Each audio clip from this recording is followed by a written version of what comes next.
little interim video. Find out how the 79 towed the 3+ tonne. We've got some EGT numbers and fuel figures for this 5-hour tow. Hot day, loading bullet up, sweating.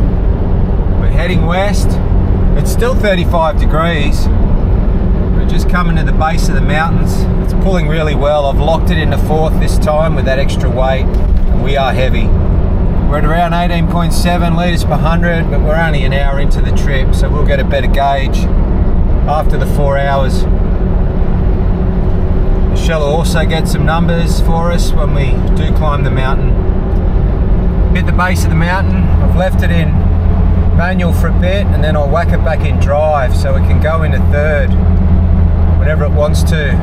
Oh, it's a different story to when I had the Jayco on the back, but you know what? It went back and it's still holding 70.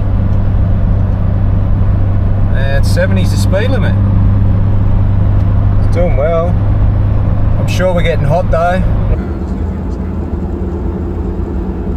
Alright, so we've hit the base of the mountain, left it in manual for a bit, and then I'll whack it back in drive so it can go into third whenever it wants to. Oh, it's a different story to when I had the Jayco on the back, but you know what? It went back and it's still holding 70. And 70's the speed limit. It's doing well. I'm sure we're getting hot though. I'm not sure what the numbers are. I'm not looking, but I'll remember 670 and we're melting pistons. Okay, we've got another gear back. Okay, it's struggling. And while I say it's struggling, we're still holding good speed. V8 would not have done that.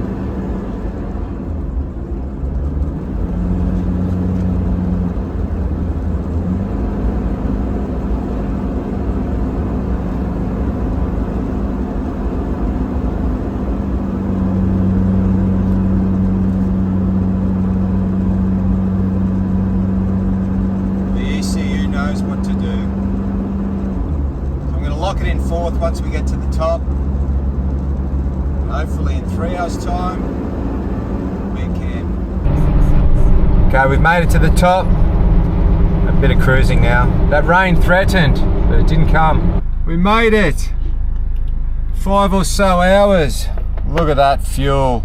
18.4 litres per 100. It's only like 1 or 2 litres per 100 more than when we were towing the Jayco. Now, where did I leave that caravan?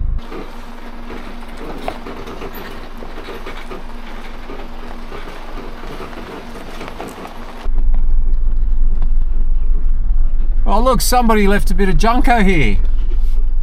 Hello. Well, the car towed it so well. What such good figures. And it was so heavy. It's been used as a trailer. Look at all the junk in it. The plan was always to leave Bullet up here and take the Jayco home with us and then come back for Bullet another time. But who would have thought that it'd be with another vehicle?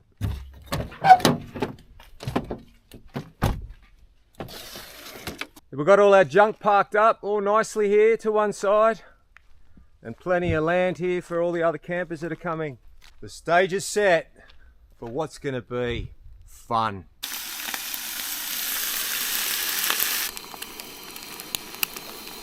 How good's the footage here of Bullet Truck with Shell's new gimbal? Haven't gotten up here a day earlier.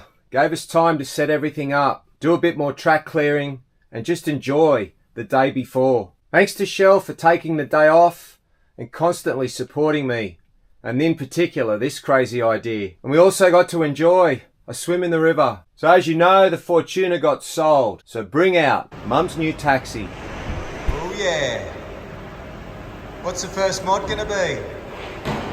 35, bolt straight on. Can't bit of that chocolate? No. Bye. Have a look at that. Not 1, not 2, not 3, but 4 blocks of chocolate.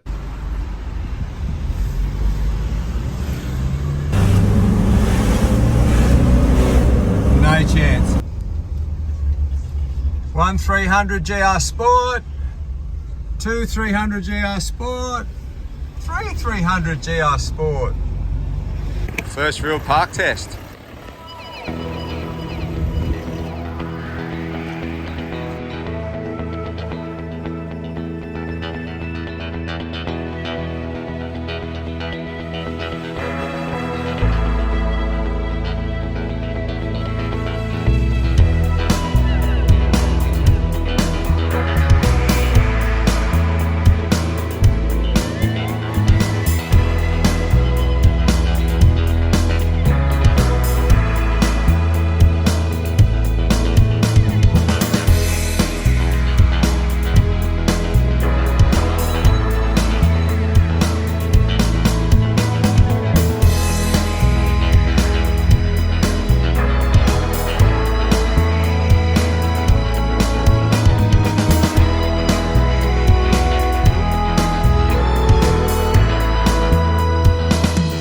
Check out this camera. Not only is it 360 degree views here on the left, you can see what you got behind. Then when you're parking and you put it back into drive, you can see what you got in the front.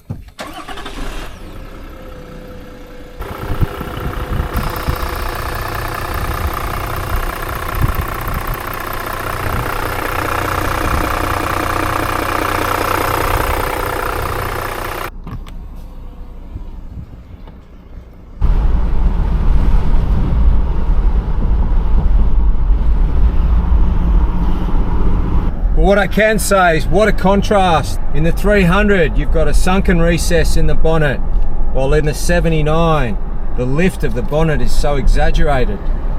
It's chalk and cheese. And the instant power that this thing creates. First delivery for the 300. What's the grinder doing out? So the 300 comes with a tow bar, but that's it. There's no wiring, no trailer pin or neck. And then there's two options. You've got your on-road and off-road necks.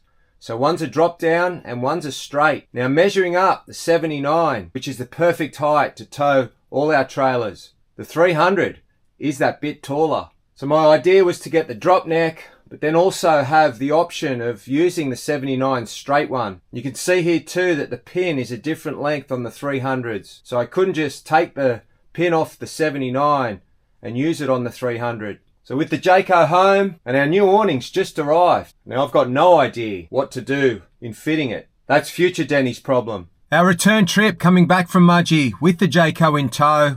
We had 16.3 litres per 100. And I'd like to also add there's been no more oil usage since that initial little bit in Tasmania. We're at almost 9,000 kilometres now, and we will be looking at doing that first service. So we will do a little video up of that because the oil filter's in a different spot. We've got different fuel filters. So we'll take both hitches with us in case the coils don't like the ball weight that Bullett's going to give it, especially with no airbags yet. One more thing to get before we can head up to Mudgee to pick Bullet up, and that's the Red Arc brake controller. So join us in the next episode. We've got part 1 of the Drive Till You Drop. I hope you enjoyed this little interim video, and as always, thanks for watching.